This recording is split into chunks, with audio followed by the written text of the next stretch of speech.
नमस्कार दोस्तों, कैसे हो आप सब। आज की वीडियो में हम फैक्टरिंग फैसिलिटी के बारे में जानेंगे। तो उसके आगे आने वाली वीडियोस में हम रिलेटेड प्रोडक्ट्स जैसे export factoring, reverse factoring, payable financing, इस तरह की कुछ यूनिक प्रोडक्ट्स के बारे में, ट्रेड्स फैसिलिटी, उनके बारे में जानने की कोशिश करेंगे। तो फैक्टरिंग फैसिलिटी क्या होती है? ये काइंड ऑफ एक सेल्स बिल डिस्काउंटिंग फैसिलिटी होती है। सेल्स बिल डिस्काउंटिंग के ऊपर मैं ऑलरेडी एक डिटेल्ड वीडियो आपके लिए बना चुका हूँ। तो क्या होता है कि कोई सेलर है जो कि आपका क्लाइंट है, तो वो माल बेचता है अपना किसी बायर को, और जो उसका बायर होता है ना, हमेशा खासियत इन प्रोडक्ट्स की ये है कि इसमें बायर या सेलर इनमें से कोई रिप्यूटेड कॉर्पोरेट होगा। ठीक है। तो हमारे फैक्टरिंग प्रोडक्ट में जो बायर होगा वो एक रिप्यूटेड कॉर्पोरेट होगा जिसका मार्केट में अच्छा नाम है, अच्छी उसकी एक्सटर्नल रेटिंग है, या तो ए रेटेड फैमिली में से है, double A rated, triple A rated, A plus, A minus, यानी ए रेटेड फैमिली में है, या वो ट्रिपल बी प्लस या ट्रिपल बी तक की रेटिंग में फॉल करता है। वो डिपेंड करता है बैंक टू बैंक कॉल पे कि बैंक कितनी लोअर रेटिंग पे जाके कॉल लेना चाहता है, प्रोडक्ट अपना बेचना चाहता है, लोन देना चाहता है। ठीक है, तो बैंक टू बैंक डिपेंड करता है। But as low as triple B plus, triple B minus तक बैंक चले जाते हैं फैक्टरिंग प्रोडक्ट में भी अपनी डिस्काउंटिंग करने के लिए। हालांकि उनके रूल्स, जितनी रेटिंग गिरती चली जाएगी उतने ही सख्ती रूल्स में बढ़ती चली जाती है। राइट, वो थोड़ा आगे चल के हम डिस्कस करेंगे। तो जो बायर होता है वो एक बड़ा कॉर्पोरेट है। ठीक है, तो बड़ा कॉर्पोरेट है, ये जो सेलर है एक छोटा एमएसएमई यूनिट है। तो जो बड़ा कॉर्पोरेट होता है तो इसकी वजह से उसका इसके ऊपर ग्रिप होता है, इस कॉर्पोरेट का सेलर के ऊपर ग्रिप होता है। बार्गेनिंग पावर हाई होती है, सेलर को अपने तरीके से चलाता है कि भाई मेरे को इतना माल चाहिए, मेरे को इतने टाइम में ही चाहिए, मैं तो इतने ही रेट में खरीदूंगा। सेलर बेचारे को बायर की हर शर्तों को मानना पड़ता है, इंक्लूडिंग उसमें मेन शर्त होती है पेमेंट टर्म्स की। बायर कहता है मैं तो 60 दिन में पेमेंट करूंगा, मैं तो 90 दिन में करूंगा पेमेंट। हालांकि अब ये सेक्शन जो हम डिस्कस कर रहे हैं 43BH, उसका भी थोड़ा इंपैक्ट पड़ेगा इस चीज की वजह से। बट हम एग्जिस्टिंग सर्कमस्टांस की बात करें तो बायर कहता है कि भाई मैं तो अपनी टर्म्स के हिसाब से पेमेंट करूंगा, बट सेलर बेचारे को पेमेंट चाहिए जल्दी। तो सेलर का वर्किंग कैपिटल मैनेज नहीं हो रहा। तो इस सिनेरियो में सेलर की वर्किंग कैपिटल फैसिलिटीज को मैनेज करवाने के लिए ये जो फैक्टरिंग प्रोडक्ट है ये पिक्चर में आता है। फैक्टरिंग और सेल्स बिल डिस्काउंटिंग को लेके आप कंफ्यूज मत होइएगा, दोनों में काफी फर्क है, तो वो हम आने वाली स्लाइड्स में जानेंगे कि दोनों में मेजर डिफरेंसेस क्या है। तो पहले फैक्टरिंग प्रोडक्ट के बारे में जानते हैं। देखिए, फैक्टरिंग प्रोडक्ट एक सिंपल, बहुत ही आसान प्रोडक्ट है। इसके अंदर क्या होता है कि जो सेलर होता है, जिसको पेमेंट चाहिए, जिसने माल बेचा है, जो सेलर होता है वो अपने डेटर्स को, सेलर ने बायर को माल बेचा, तो सेलर ने बायर से पैसे लेने हैं। मान लीजिए उसने 50 लाख का माल बेचा तो उसने 50 लाख रुपए लेने हैं। तो वो बायर के 50 लाख रुपए के अकाउंट्स रिसीवेबल्स या डेटर्स उसकी बुक्स में आ जाएंगे। तो सेलर अपने अकाउंट रिसीवेबल को, यानी अपने डेटर्स की अमाउंट को सेल आउट कर देता है किसी बैंक को या एनबीएफसी को या फाइनेंसिंग एंटिटी को, जो भी है, जिसको हम फैक्टर बोलते हैं, उसको सेल आउट कर देता है। उसको सेल आउट करने का आप मतलब समझते हो? आप कोई चीज मार्केट से खरीदने जाते हो, तो आप जब वो सेल हो के आपके पास आ जाती है चीज, तो वो चीज आपकी हो जाती है, सारी रिस्पॉन्सिबिलिटी आपकी हो जाती है, सारा उसका नुकसान, सारे फायदे सारे आपके हो जाते हैं। तो जब सेलर बैंक को एक अपना डेटर, डेटर का अमाउंट, डेटर का बिल सेल आउट कर देता है, तो वो बिल बैंक का हो जाता है, वो डेटर बैंक का हो जाता है। तो बैंक को सेलर से अब कुछ लेना देना नहीं है। यही खासियत है फैक्टरिंग प्रोडक्ट की। यानी बैंक कल को सेलर के पास नहीं जा सकता जाके कि भाई आपने तो जो मेरे को डेटर बेचा था, डेटर बेचा था, वो तो वो तो खोटा निकला, वो तो खोटा सी निकला, वो तो बेकार डेटर निकला, वो तो पेमेंट ही नहीं कर रहा, तो आप मेरे को पेमेंट कीजिए। ऐसा नहीं हो सकता, क्योंकि वो सेल आउट हो चुकी है चीज। तो सेल आउट होने के बाद अब वो बैंक की हो चुकी है, बैंक का ही फायदा, बैंक का ही नुकसान है। कल को ये बायर पेमेंट करे ना करे तो वो बैंक का ही फायदा, बैंक का ही नुकसान होता है। सेलर का डेटर पूरा इन कैश हो जाता है फैक्टरिंग प्रोडक्ट में। यही इस फैक्टरिंग प्रोडक्ट का सबसे बड़ा और सबसे मेन फीचर होता है। हालांकि इसके अंदर एक कैच भी है जो मैं आगे चल के आपको डिस्कस करता हूं कि किस सिनेरियो में बैंक सेलर से जाके मांग सकता है कि भाई आप हमें पेमेंट कीजिए। ठीक है। पर हाल फिलहाल अपनी बेसिक अंडरस्टैंडिंग के लिए जानिए कि सेल्स बिल डिस्काउंटिंग प्रोडक्ट में जो हम करते थे, उसके अंदर अगर बैंक को बायर से पेमेंट नहीं मिलती तो बैंक सेलर के पास चला जाता था कि भाई मेरे को पेमेंट करो, आपका बंदा तो पेमेंट नहीं कर रहा। बट फैक्टरिंग प्रोडक्ट में जो सेलर है उसने अपना सेल का बिल पूरी तरीके से बैंक को बेच दिया है, और उससे होने वाला कोई भी नफा नुकसान वो सारा का सारा बैंक का ही होता है। तो इस फैक्टरिंग एग्रीमेंट में हम सेलर को क्या बोलते हैं? असाइनर। बैंक को क्या बोलते हैं? असाइनी। ये टर्म्स को याद रख लीजिए क्योंकि आगे चल के मैं इसको यूज करूंगा। सेलर हो गया असाइनर, बैंक हो गया असाइनी, या इसको फैक्टर भी बोल देते हैं। और जो बायर हो गया वो तो कोई कॉर्पोरेट होगा जिसका अच्छा नाम होगा मार्केट के अंदर। तो फर्स्ट ऑफ ऑल क्या चीज होती है इसमें? सेलर और बायर का कोई ना कोई एग्रीमेंट होता है गुड्स सेल्स एंड परचेज का। ऑब्वियसली जो कॉर्पोरेट होते हैं वो रिटर्न एग्रीमेंट वगैरह एग्जीक्यूट करते ही हैं अपना सेल एंड परचेज का। उसके बाद सेलर ने जब बायर के साथ एक एग्रीमेंट किया हुआ है, उनकी 6 महीने का 1 साल का अच्छा ट्रेडिंग रिलेशनशिप बन चुका है, एक अच्छा ट्रैक बन चुका है, तो फिर सेलर बैंक के पास जाता है और बोलता है कि भाई मेरे को फैक्टरिंग करवानी है अपने बायर के बिल्स की, उनको डिस्काउंट कराना है, उनके बिल्स को आपको बेचना है, तो मेरे साथ एग्रीमेंट कीजिए। तो फिर सेलर और बैंक का आपस में एग्रीमेंट होता है परचेज करने के लिए डेटर्स। देखिए हम परचेज वर्ड यूज करते हैं फैक्टरिंग के अंदर, ठीक है? तो बैंक ने उसके डेटर्स को परचेज करना है, इसका एग्रीमेंट एग्जीक्यूट होता है सेलर और बैंक के बीच में, जिसको हम फैक्टरिंग एग्रीमेंट बोलते हैं। फैक्टरिंग एग्रीमेंट, ठीक है? इसमें कोई सैंक्शन लेटर वगैरह इशू नहीं होता, इसमें फैक्टरिंग एग्रीमेंट एग्जीक्यूट हो गया। उसके बाद उसने अपनी गुड्स को, सेलर ने बायर को बेच दिया। बेचने के बाद जो सेलर है वो अपने इनवॉइसेस को बैंक को सबमिट करेगा, इनवॉइसेस को सबमिट करेगा और साथ में फैक्टरिंग की रिक्वेस्ट देगा, परचेज की रिक्वेस्ट देगा कि भाई ये जो मेरे बिल्स हैं इनकी ये डिटेल है, ये प्राइस है, ये बिल नंबर है, ये बिल डेट है, ये मेच्योरिटी डेट है, इस डेट को पेमेंट आनी है, ये गुड्स मैंने बेची हैं, तो कृपया करके आप इस बिल को परचेज करके मुझे मेरे खाते में पेमेंट दे दीजिए।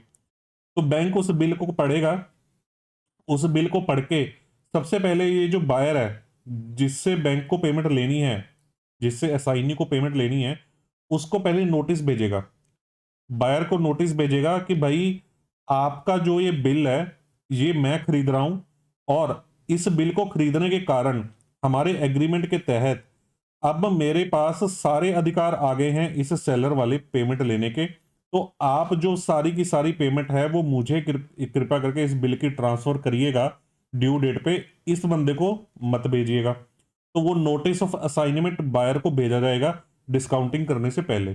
जब इसको नोटिस भेज दिया तो बैंक उसकी डिस्काउंटिंग कर देगा, डिस्काउंटिंग करके सेलर के खाते में पैसे डाल देगा। और ऑब्वियसली जो डिस्काउंटिंग करेगा तो वो पैसे काट के ही करेगा बैंक। अगर बैंक का 100 रुपए का बिल है और उसकी 90 दिन के बाद पेमेंट आनी है, 90 दिन के बाद पेमेंट आनी है, और मान लीजिए 8.5% रेट अप्रूव हुआ है, तो 8.5% 90 दिन के हिसाब से जो ब्याज बनता होगा 100 रुपए में से पहले ही उसको काट के सेलर को पेमेंट कर दी जाएगी। मान लीजिए सेलर को 90 रुपए की पेमेंट बैंक ने कर दी और ड्यू डेट पे बैंक इससे पूरे के पूरे 100 रुपए ले लेगा। इसको 90 रुपए दिए, 100 रुपए बायर से ले लिए, तो 10 रुपए बैंक ने बीच में कमा लिए, ठीक है? तो सेलर का सारा रिस्क जो था डेटर्स रिकवरी का वो बिल्कुल बिल्कुल खत्म हो गया, क्योंकि अब कल को ये बंदा पेमेंट नहीं करता तो बैंक का रिस्क है, बैंक का लॉस है, तो सेलर का लॉस इसमें नहीं होता, ठीक है? तो ड्यू डेट के अंदर इसको पेमेंट हो जाएगी बैंक को। तो ये अपना फैक्टरिंग का मेन फीचर है। कुछ चीजें जान लेते हैं फैक्टरिंग के बारे में। जो मैंने आपको पिछली स्लाइड में बताया कि 8.5% का कॉस्ट है, मान लो इंटरेस्ट कॉस्ट, तो ये इंटरेस्ट कॉस्ट ना बायर की रेटिंग पे डिपेंड करता है। आप ध्यान से सोचिएगा, क्योंकि बैंक ने बिल को खरीद ही लिया, तो बैंक ने इस बंदे के कंफर्ट पे खरीदा है ना, इसके कंफर्ट पे थोड़ी खरीदा है। बैंक को तो इस पे विश्वास है, इस पे कंफर्ट है कि ये कॉर्पोरेट बहुत अच्छा है, इसकी रेटिंग बहुत अच्छी है, बहुत स्ट्रॉन्ग कॉर्पोरेट है, और ये ड्यू डेट पे पेमेंट करेगा ही करेगा, अपनी बात से पीछे नहीं हटेगा, ठीक है? तो बैंक सेलर को क्या रेट ऑफ इंटरेस्ट देगा वो डिपेंड बहुत कुछ करता है कि इस बंदे की रेटिंग क्या है, ये इस पे बैंक कितना रिस्क ले रहा है। अगर बैंक इस पे रिस्क ज्यादा ले रहा है तो ऑब्वियसली बैंक इससे ज्यादा रेट ऑफ इंटरेस्ट चार्ज करेगा। अगर इसकी रेटिंग बहुत स्ट्रांग है, बहुत स्ट्रांग कॉर्पोरेट है, मान लीजिए रिलायंस इंडस्ट्रीज है, बहुत स्ट्रांग कॉर्पोरेट है, तो बैंक को पूरा कंफर्ट है कि इससे तो पेमेंट आ ही जाएगी, ठीक है? तो फिर बैंक इससे थोड़ा कम रेट भी चार्ज कर सकता है, ठीक है? तो pricing linked with the buyers rating. इस फैक्टरिंग प्रोडक्ट में जो भी सारा रिस्क लिया जाता है वो बायर के ऊपर ही लिया जाता है, ये मैंने आपको ऑलरेडी बता दिया। सेलर के ऊपर कोई रिस्क नहीं लिया जाता, ठीक है? जो नोटिस ऑफ असाइनमेंट भेजना होता है, ये जो नोटिस भेजना होता है ये असाइनी भी भेज सकता है, असाइनर भी भेज सकता है, दोनों ही भेज सकते हैं। ये जो नोटिस ऑफ असाइनमेंट है ये सिंगल सिंगल बिल वाइज भी भेजा जा सकता है कि हर एक बिल का अलग नोटिस भेज दिया, या एक सिंगल नोटिस भेजा जा सकता है इस बंदे को कि भाई आपको एक पास जो भी आप इस बंदे से सामान खरीदोगे उसकी आपको पेमेंट मुझे ही करनी है। एक सिंगल नोटिस भी भेजा जा सकता है सारी फ्यूचर ट्रांजैक्शंस के लिए। ठीक है, तो ये मैंने यहां पे लिखा। तो अब एक और यूनिक बात क्या होती है कि सेलर ने इन बिल्स को डिस्काउंट करवा लिया। ठीक है, कल को ये डबल डिस्काउंटिंग फैसिलिटी ना ले ले तो ये जो बिल्स होते हैं ना, जो जो ये बिल्स डिस्काउंट किए जाते हैं फैक्टरिंग के अंदर, इनकी सरसाई में फाइलिंग की जाती है। तो सरसाई में अगर फाइलिंग होगी तो दूसरे बैंक भी इसको व्यू कर सकते हैं, तो डबल फाइनेंसिंग का रिस्क खत्म हो जाता है इस सिनेरियो में। ठीक है, और अब ध्यान देने वाली बात क्या होती है कि बैंक कितनी डिस्काउंटिंग करेंगे। बैंक अपनी एक लिमिट बना के रखते हैं बायर के ऊपर। मान लीजिए रिलायंस इंडस्ट्रीज है, रिलायंस इंडस्ट्रीज है, तो बैंक सेंट्रली डिसाइड करता है रिलायंस इंडस्ट्री के कंफर्ट के ऊपर कि भाई रिलायंस इंडस्ट्रीज के हम 1000 करोड़ तक के बिल्स को फैक्टर कर लेंगे। 1000 करोड़ तक के जो जो इनके परचेज के बिल होंगे उनको फैक्टर कर लेंगे। इंटरनली बैंक ने इसको डिसाइड कर लिया। ठीक है, उसके बाद मल्टीपल सेलर्स जो रिलायंस को बेचते थे वो बैंक से जुड़ गए, तो फिर बैंक उनके बिल्स को फैक्टर करता रहा रिलायंस के बिल्स को। तो जब तक 1000 करोड़ तक की लिमिट ब्रीच नहीं हो जाती तब तक बैंक फैक्टरिंग करता रहेगा। तो यानी कि जो लिमिट्स बनाई जाती हैं वो लिमिट्स बनाई जाती हैं बायर के ऊपर, कि इस बायर के ऊपर कितना रिस्क लेना है बैंक को। तो रिलायंस के ऊपर बैंक कहता है कि मेरे को 1000 करोड़, उदाहरण है कि 1000 करोड़ रुपए का रिस्क मैं मैक्सिमम रिलायंस के ऊपर लूंगा, इससे ज्यादा रिस्क मैं रिलायंस के ऊपर नहीं लूंगा। तो बायर के ऊपर बना दी जाती है, और जो लिमिट बायर के ऊपर बना दी उसके बाद जितने मर्जी सेलर हो तो वो उस लिमिट के अंदर रह के ही बैंक काम करता है कि मैक्सिमम 1000 करोड़ से ज्यादा की डिस्काउंटिंग रिलायंस के बिल्स की नहीं होगी। फिर उसके बाद फर्दर जो एक फैक्टरिंग एग्रीमेंट है, एक वन फैक्टरिंग एग्रीमेंट सेलर के साथ एग्जीक्यूट जो होता है, जो ये फैक्टरिंग एग्रीमेंट सेलर के साथ एग्जीक्यूट हुआ, तो ये हर एक बायर के लिए अलग अलग एग्जीक्यूट करने की जरूरत नहीं है। मान लीजिए एक सेलर रिलायंस को बेचता है, मान लीजिए एक सेलर एल को बेचता है, सेम सेलर एल को भी बेचता है, तो ऐसा नहीं है कि रिलायंस के लिए एक अलग एग्रीमेंट एग्जीक्यूट होगा और एल के लिए एक अलग एग्रीमेंट एग्जीक्यूट होगा। एग्रीमेंट सिंगल ही एग्जीक्यूट होगा, उसके अंदर इन दोनों डेटर्स के नाम लिख दिए जाएंगे। ठीक है, कि इनकी डिस्काउंटिंग अलाउड है। तो ये यहां पे मैंने एक्सप्लेन किया।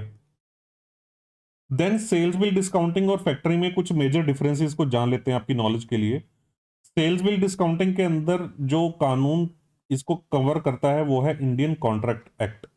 ठीक है, फैक्टरिंग को कौन कवर करता है? फैक्टरिंग एक्ट, एक स्पेशल एक्ट फैक्टरिंग का अलग बना हुआ है, वही कवर करता है। सेल्स बिल डिस्काउंटिंग में रिकोर्स ऑन द सेलर है, मतलब कल को बायर ने कॉर्पोरेट ने पेमेंट ना की तो बैंक सेलर के पास जा सकता है पेमेंट लेने के लिए। यहां पे रिकोर्स नहीं होता, एक लिमिटेड रिकोर्स होता है, वो मैं आपको अगली स्लाइड में समझाता हूं। जो सेल्स बिल डिस्काउंटिंग होती है वो आपके इस बंदे के लिए, सेलर के लिए, एक बैंक का डेट है। उसने एक डेट लिया है बैंक से। क्यों? क्योंकि कल को वो डेटर, कॉर्पोरेट ने पेमेंट नहीं की तो इसको करनी पड़ेगी पेमेंट, तो उसके लिए ये बैंक का एक डेट है। ठीक है, जबकि फैक्टरिंग में उसने अपने बिल्स को जब बेच ही दिया तो उसके डेटर्स बिल्कुल खत्म हो जाते हैं, उसका रिस्क बिल्कुल खत्म हो जाता है। हालांकि एक कॉन्टेजेंट लायबिलिटी रहती है उसकी लिमिटेड रिकॉर्ड्स के कॉन्सेप्ट की वजह से, वो अगली स्लाइड में डिस्कस करूंगा। इवन सेल्स बिल डिस्काउंटिंग में जो ये बायर है, ये वाला जो बायर है, इसके लिए भी इसके लिए भी जो ये सेल्स बिल डिस्काउंटिंग इस बंदे ने अवेल की है वो इस बायर के लिए एक डेट ही होता है। क्यों? क्योंकि ये सेलर को, बायर ने सेल्स बिल डिस्काउंटिंग के अंदर प्रॉपरली अपने बिल्स को एक्सेप्ट करके, हुंडी को एक्सेप्ट करके दिया होता है, प्रॉमिस किया होता है, और उसने ड्यू डेट पे पेमेंट बैंक को करनी होती है। तो ये बायर के लिए भी एक डेट होता है सेल्स बिल डिस्काउंटिंग।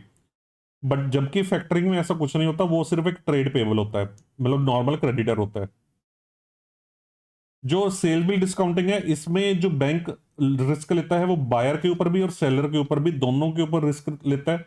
और फैक्टरिंग के अंदर आपको मैंने ऑलरेडी बताया कि सिर्फ बायर के ऊपर रिस्क लिया जाता है।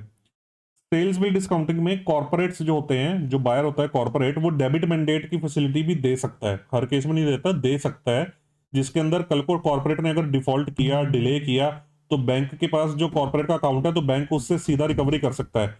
जबकि फैक्टरिंग के अंदर ऐसा कुछ नहीं होता, फैक्टरिंग के अंदर डेबिट मैंडेट का कोई फंडा नहीं होता। अब फैक्टरिंग में जो मैं आपको ये पॉइंट बता रहा था रिकोर्स वाला, लिमिटेड रिकोर्स वाला, तो इसमें इसके अंदर तीन चीजें होती हैं। फैक्टरिंग के अंदर या तो लिमिटेड रिकोर्स हो सकता है, रिकोर्स मतलब समझते हैं ना कि कल को डेटर ने पेमेंट ना की तो क्या डेटर ने यानी कॉर्पोरेटर ने पेमेंट ना की तो क्या सेलर के पास बैंक जा सकता है पेमेंट लेने के लिए? वो रिकोर्स है। तो एक तो होता है लिमिटेड रिकोर्स फैक्टरिंग के अंदर, एक होता है नो रिकोर्स, एक होता है विद रिकोर्स। विद रिकोर्स मेरे को समझ लगता है कि अगर विद रिकोर्स फैक्टरिंग है तो वो काइंड ऑफ फैक्टरिंग का पर्पस ही डिफीट कर रही है, फिर तो वो kind of sales bill discounting equivalent ही है। विद रिकोर्स का तो मतलब ये हो गया कि कल को अगर कॉर्पोरेट ने पेमेंट ना की, कॉर्पोरेट ने पेमेंट ना की किसी भी रीजन की वजह से, तो बैंक सेलर के पास जा सकता है पेमेंट लेने के लिए, किसी भी रीजन की वजह से अगर कॉर्पोरेट ने पेमेंट ना की तो। ठीक है। लिमिटेड रिकोर्स और नो रिकोर्स में क्या फर्क होता है? लिमिटेड रिकोर्स में एक एडिशनल चीज होती है। लिमिटेड रिकोर्स में क्या होता है कि कल को सेलर का और बायर का आपस में कोई डिस्प्यूट हो गया, बैंक जो है वो तो अलग बैठा हुआ है बिल डिस्काउंट करके, सेलर और बायर का आपस में कोई डिस्प्यूट हो गया जिसकी वजह से बायर ने पेमेंट रोक ली सेलर की, और बायर ने इसको पेमेंट नहीं की बैंक को। तो बैंक ने सेलर से खरीद तो लिया था बिल, पर इसमें बैंक की गलती थोड़ी है कि अगर सेलर और बायर की आपस में डिस्प्यूट हो गया तो उसकी वजह से पेमेंट रुक गई बैंक की। तो ऐसे सिनेरियो में अगर पेमेंट रुकती है तो लिमिटेड रिकोर्स के अंदर बैंक सेलर के पास जा सकता है पेमेंट रिकवरी करने के लिए। जबकि नो रिकोर्स में क्या होता है? नो रिकोर्स में ऐसा कुछ नहीं होता। बल इन तीनों में ये पॉइंट बड़े कॉमन होते हैं, ये दो पॉइंट बड़े कॉमन है रिकोर्स के। देखिए, इन तीनों में ये कॉमन है कि बैंक कब जा सकता है सेलर से पेमेंट लेने के लिए। अगर कोई असाइनर ने यानी कि सेलर ने जो बैंक के साथ फैक्टरिंग एग्रीमेंट किया, बैंक के साथ जो फैक्टरिंग एग्रीमेंट किया, अगर सेलर ने उनकी एग्रीमेंट की शर्तों को अगर तोड़ा है, उन शर्तों को तोड़ा है, तो फिर बैंक उससे रिकवरी कर सकता है। ये तो ठीक बात है भी है। अगर सेलर अपनी शर्तों को, बैंक के साथ शर्तों को नहीं मानता तो पेमेंट तो रिकवरी की ही जा सकती है। उसके बाद जो रिकोर्स सेकंड पॉइंट क्या होता है कि अगर सेलर ने बायर को कोई रिप्रेजेंटेशन दी, कोई वारंटी दी सेलर ने बायर को, अगर उस वारंटी को सेलर ने तोड़ दिया, कुछ झूठा दे दिया और उसकी वजह से बायर ने पेमेंट रोक दी, तो फिर बैंक सेलर के पास जा सकता है पेमेंट रिकवरी के लिए। तो यानी कि फैक्टरिंग एग्रीमेंट के अंदर विद रिकोर्स वाले पॉइंट को अगर हम छोड़ दें तो लिमिटेड और नो रिकोर्स में अगर सेलर की किसी गलती की वजह से पेमेंट रुकी है या सेलर ने किसी शर्तों को तोड़ा है, तो बैंक सेलर के पास जा सकता है पेमेंट रिकवरी के लिए, जो ठीक बात भी है। इसको हम लिमिटेड रिकोर्स बोलते हैं फैक्टरिंग के अंदर, राइट। अब हम लास्ट स्लाइड में फैक्टरिंग के कुछ अदर पॉइंट्स को जान लेते हैं। फैक्टरिंग में जो इनवॉइसेस डिस्काउंट हो गए तो फिर जो सेलर है उसके डेटर्स डिस्काउंट हो गए, तो सेलर्स उनके ऊपर ड्रॉइंग पावर अवेल नहीं करेगा, तो उन डेटर्स को अपनी स्टॉक स्टेटमेंट में रिपोर्ट नहीं करेगा। ठीक है। अगर डेटर ने डिफॉल्ट कर दिया, बायर ने डिफॉल्ट कर दिया पेमेंट करने से, तो जो बैंक है वो सेलर को बोल सकता है कि आप इसको और प्रोडक्ट मत सप्लाई कीजिए जब तक ये पेमेंट नहीं करता। जो डिस्काउंटिंग प्रोसीड है, जो बैंक ने पैसा सेलर का डिस्काउंट किया, वो पैसा कौन से खाते में डालेगा बैंक? वो सेलर के वर्किंग कैपिटल फाइनेंस सीसी या ओडी लिमिट वाले खाते में क्रेडिट करेगा बैंक। ठीक है। वो तो आरबीआई के जो करंट अकाउंट वाले रूल्स है वो तो अपनाने ही पड़ेंगे। अगर बैंक को कोई डेटर से एक्स्ट्रा पेमेंट आ गई तो वो एक्स्ट्रा पेमेंट रिफंड करेगा सेलर को। सिमिलरली अगर सेलर के पास यानी असाइनर के पास कोई पेमेंट एक्स्ट्रा आ गई या कोई बिल फैक्टर डिस्काउंट हो गया था पर पेमेंट बायर ने गलती से सेलर को कर दी, तो सेलर एज अ एजेंट काम करेगा उस पेमेंट के लिए और बैंक को तुरंत वो पेमेंट भेजेगा, राइट। तो ये पॉइंट है फैक्टरिंग के। आई होप आपने इसको समझा होगा, अच्छे से एंजॉय किया होगा। बाकी नेक्स्ट वीडियो में मिलेंगे। Thank you very much.